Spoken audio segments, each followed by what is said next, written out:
So close yet so far away. The Penguins failed to close out the Rangers for the second straight game, and we will have a game 7 on Sunday night. It's just a terrible series of events right now, what's happening to the Penguins. And on top of it, I feel like I'm coming down with some kind of cold or something. I lost my voice earlier, so just overall terrible vibes right now. But anyways, on to the game 6. The Penguins started the game very well. Honestly, that first period from the Penguins to me was near perfection. The first 10 or 12 minutes of the first period, all four lines were rolling. All four lines felt like they were just getting into the game, at least spent a good amount of time in the offensive zone, got good scoring chances. You know, you finally reunite the Gensel, Malkin, Russ line, which is a line I've always wanted to see them use. It was so good in 2019 when Crosby went down for a bit. Gensel felt like he was scoring every game. Gino was crazy in that stretch, one of his better seasons of his career. We haven't really seen that line together much because, you know, when Crosby's healthy, he's getting Jake Gensel for sure on his wing, unless there's an injury, which brings Malkin now onto that line. And to me, I really liked what I saw in the first period, but overall, it was just a very good start by the Penguins, and they do get the first goal. It's Jeff Carter. The Penguins don't give up on the play. It's a shot from the point, which you guys know I've mentioned all sorts this series.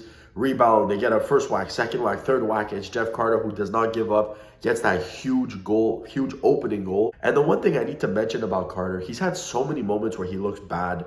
You know, so many moments where he is bad. You know, pretty much throughout the season, he's had his ups, but a lot more downs. But the one thing I got to give credit to him, doesn't matter how bad he looks, he'll always come through with the huge goal or the huge point that leads to a goal. Most fans will tell you Jeff Carter is not good, but I got to say Jeff Carter is the most productive, not good hockey player, if that makes any sense. Because I'll agree, Carter does look bad a lot, but you'll always find him on the score sheet. He'll always appear, and especially at the right time. And this goal was huge. And just a few minutes later, it's that Gensel, Malkin, Russ line that I was mentioning, doing exactly what they needed to do in this game, and that is get on the board. I thought Gensel had a really good game today. He could have had a couple goals for himself, but, you know, just didn't quite find the back of the net, which is really rare to say how he's been scoring in this series. But on this shift, it's Jake Gensel with the puck. He's looking for his player. He's looking for a play. He has the puck. He's controlling, finds an open Brian Rust, who does no mistake. And so good to see Brian Rust get on the board. He seems to always score those big playoff goals. Now, all of a sudden, you find yourself up 2-0 in the game. You're playing amazing. You're not giving the Rangers much. And the very few chances the Rangers did get in that first period,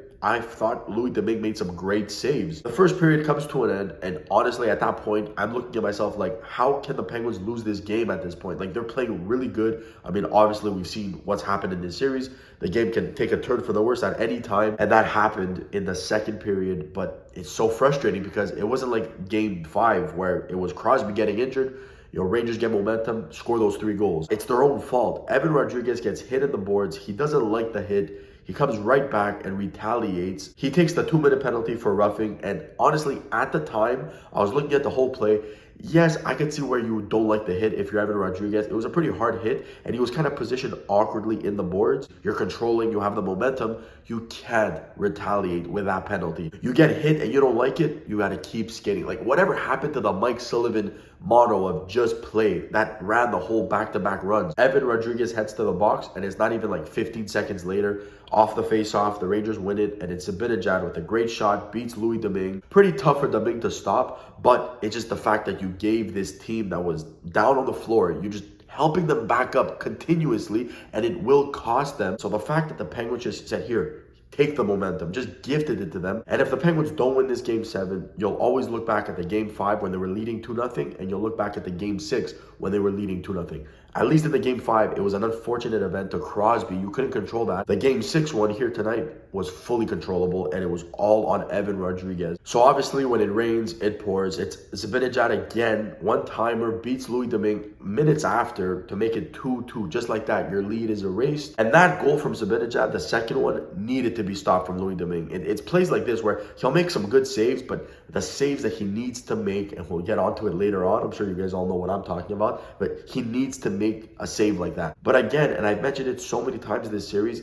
it's so tough to blame your third string goalie. It's not Jari in the net allowing these goals. With the third string in the net, you got to take what you can get. And he's making some decent saves. You know, he's keeping the Penguins in games throughout the series. But it's goals like that that completely kill the good saves that he was making, because it's a save that he should have. And if he does have it, you know, you still keep that 2-1 lead. Maybe they don't score minutes after, and it's a different game. So just like that, within minutes, you're controlling the whole game. You have the momentum on your side. You completely given it away. It's a 2-2 game. all because of a stupid penalty that didn't need to be taken. So now when you look at the loss, you'll always point on Evan Rodriguez for kind of starting that whole thing, but that's one of it. The other main thing that really ruined the Penguins was special teams. The Penguins got a 5-on-3 in game 5 to start the game. Could have completely changed the whole thing. They did nothing with it. And here tonight, a game after in a playoff series, they get another 5-on-3 chance for well over a minute. Mike Sullivan calls the timeout. We've mentioned, you've given away the momentum. This is exactly where you get the momentum back and you get the lead back. I'm sorry, but a moment like that where you have the 5-on-3 in a tie game, you need to score that goal 10 out of 10 times or it's going to come back and bite you. Not only did the Penguins not score, they did nothing with the power play. They did nothing. They looked disgusting. I was ashamed what I saw out there on that 5-on-3. So when you're having trouble setting up on a 5-on-3 power play, how do you expect to score a goal? And if you're not going to score on a moment like that, how do you expect to win this game? Because let me tell you one thing. If it was the Rangers getting that 5-on-3, let me tell you how fast they would have scored that goal. That's the difference between these two teams right now and why instead of closing it out in 5 or even tonight, we're getting this game 7. So the Penguins failed to score on their 5-on-3. And then minutes later, it's Mike Matheson getting the stick up high, I believe, of Frank Vetrano. There's blood. And what happens? The Rangers now go on the power play for 4 minutes. It's a double minor. And you want to take a wild guess at what happens? The Rangers scored, capitalizing on their opportunity. Again, special teams killed the Penguins tonight. Shesterkin's all the way on his own goal line, and he breaks out the puck better than some defensemen do in the NHL. That was a beautiful pass right to Zibanejad, tape to tape and everything over everybody. So now it's an odd man rush going the other way. Zibanejad shoots, great save Domingue, but he can't hold on to it, and it's Chris Kreider just tapping it into the open net, and it's now 3-2 Rangers. So in that second period alone, it's your fault for losing the 2-0 lead, and it's your fault for not being the one up 3-2, So just little things like that, they add up, and overall, that's the reason why the Penguins did not win that game. But just like the game 5, the Gensel, Malkin, Russ line, make sure we at least go into the intermission tied to gain some sort of momentum going our way. It was Malkin with probably his best play of the whole series. I love the way he just steals the puck from Trouba, who, by the way, was hearing it from the fans tonight, which was good. It's his fault why the Penguins didn't close out the series in game 5. Gino steals the puck from him, goes the other way, finds himself on a breakaway, and without Crosby in that situation, Malkin needed to score that goal, and he did. That was a huge goal for Malkin to score, to get some sort of momentum going back your way, to get the fans awake again, and to go into that third period tied and essentially one shot, and you're up. It's anybody's game at that point. I'm not going to lie. At this point, Louis Domingue is having a decent game. For the third string goalie, he's having a good enough game, giving the team a chance to win, and that's all you can ask for him. So Louis Domingue is making some great saves throughout the entire third period. So is Shesterkin, both goalies going back and forth. But like I mentioned earlier, the ones you expect to be stopped aren't. And with just under 2 minutes to play, you're essentially in overtime now. Chris Kreider comes in, and he's not even shooting to score. He's just shooting to create a rebound or something, And, the whole time, this whole series, I'm kind of grading Louis Domingue a lot more different as if it was Tristan Jarry. I keep mentioning it's your third string. It's your third string. Right? It's a different mindset. Third string or not, I don't care. And it still does apply to him. He is your third string goalie, so the expectations are a bit lower. But that shot from the point, at that point of the game, needs to be stopped. It wasn't stopped, and it leads to a very disastrous, bad goal. And just like that, such a close game. You don't have Crosby in there, and you still found yourself in a basically overtime situation where any shot of yours can go in. And just before that Kreider goal, Jay Gensel had a great shot, but Shesterkin made the save. That could have went in, and all of a sudden, you win the game 4-3. No Crosby. Would have been such a huge win. The fact that they were that close with all those injuries, right? Both goalies out. No Crosby, no Dumoulin, no Raquel. To me, that's insane, and it does give me some optimistic heading into this game 7. But at the same time, it's on the road.